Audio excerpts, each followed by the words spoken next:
Well, welcome to Marking the End Times. I'm Mark Hitchcock. It's great to have you with me as always. As you can see, I'm not in my office in Edmond, Oklahoma. I'm in Cary, North Carolina.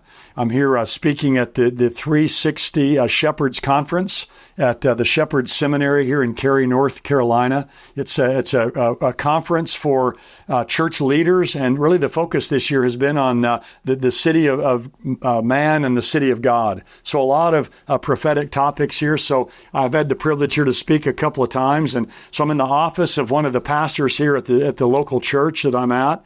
And I've got a couple of men here, Aaron and Ethan, who are helping me today, who are helping me video this program. So a shout out to them and thanks to them.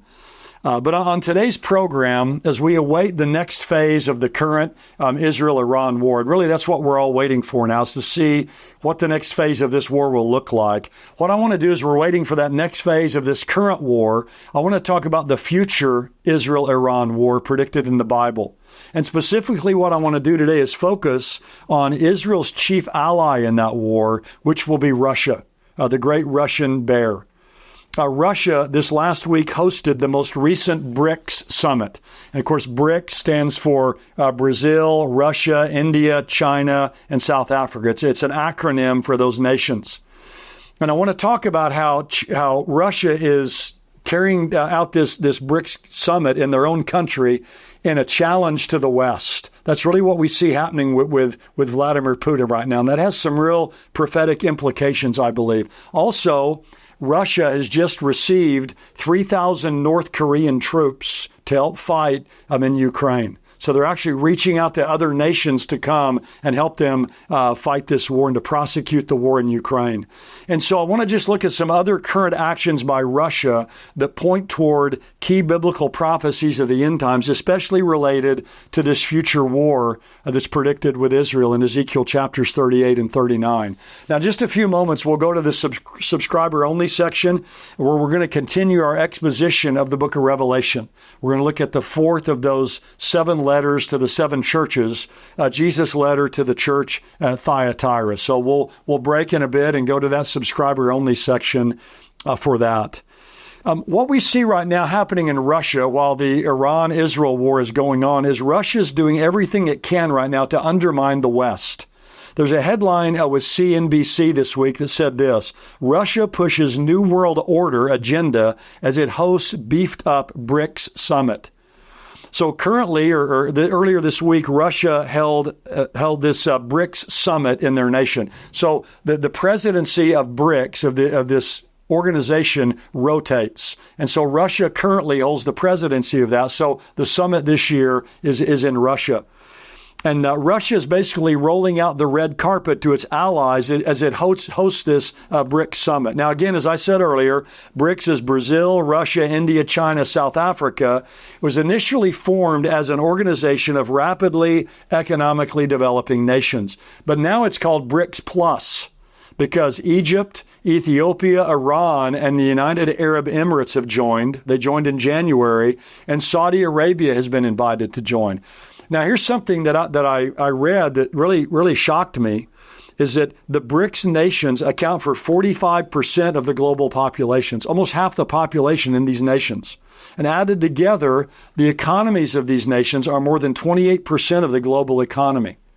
Now, BRICS was formed basically to challenge the Western nations, the Western-dominated G7. So it's kind of the alternative for these nations to the G7 that they're not invited to be part of.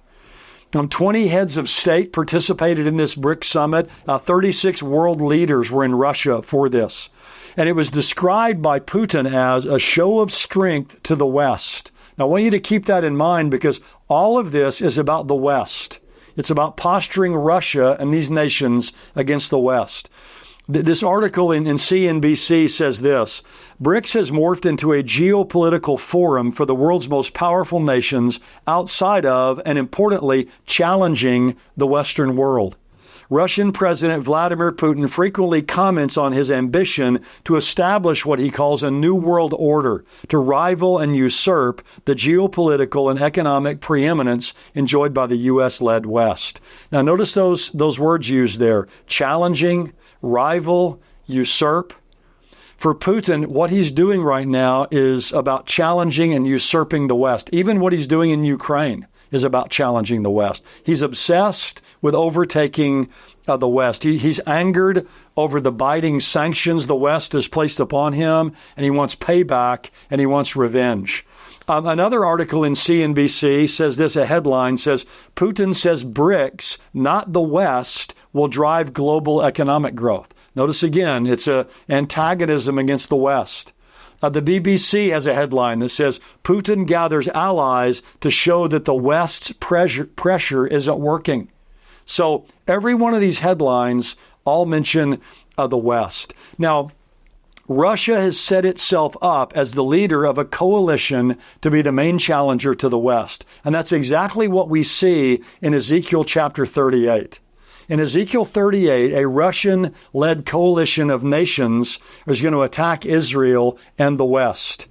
And remember that invasion in Ezekiel 38 is going to happen when Israel is at rest and living securely. It says that twice. It says it in Ezekiel 38:8 and Ezekiel 38, verse 11.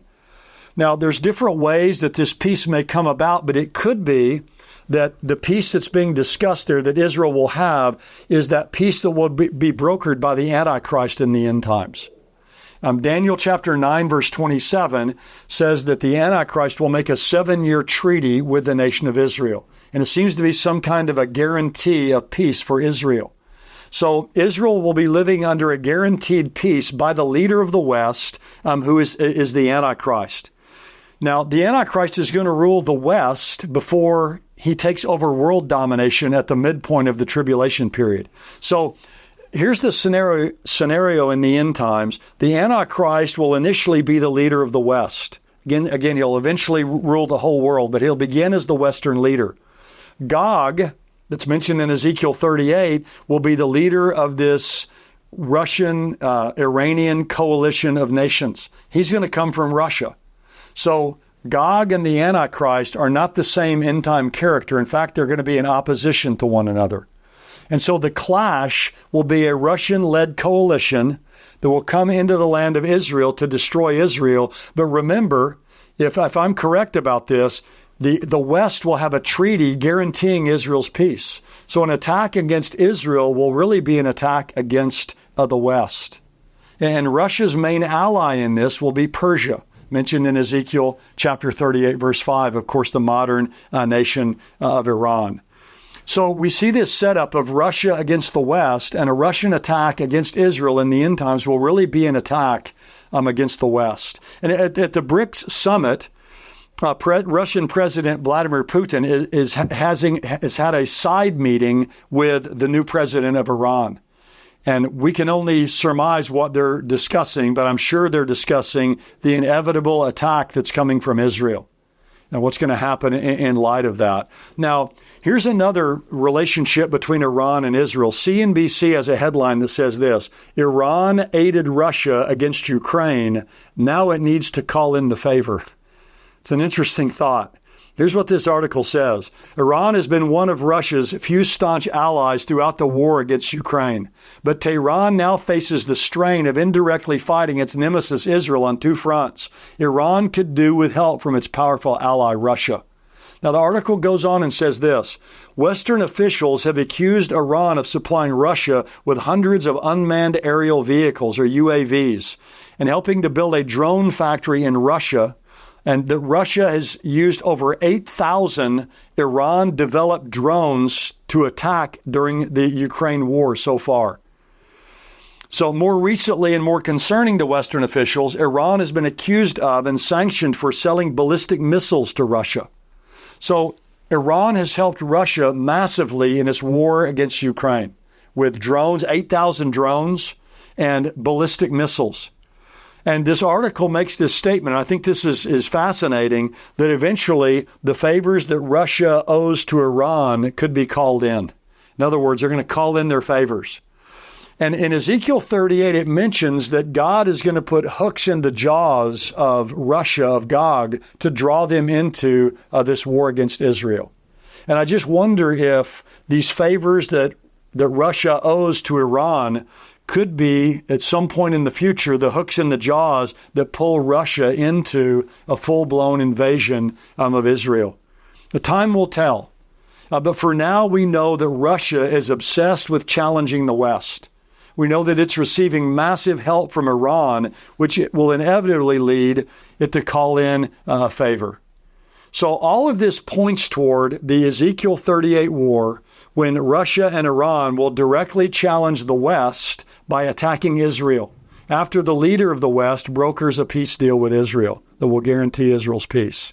And when these nations invade, the Bible tells us in Ezekiel 38 and 39 that God will intervene dramatically, supernaturally, to destroy their armies. And that will pave the way then, I believe, for the Antichrist to move in and fill the huge power vacuum that's left behind after the Russian Islamic threat has been eradicated, and will ultimately be part of what catapults him to world power at the midpoint of that coming tribulation.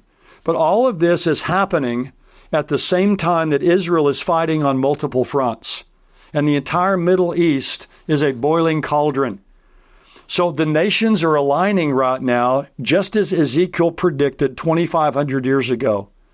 And you and I have a front row seat to see it all happen as we're eagerly awaiting and looking for the coming of our Lord Jesus.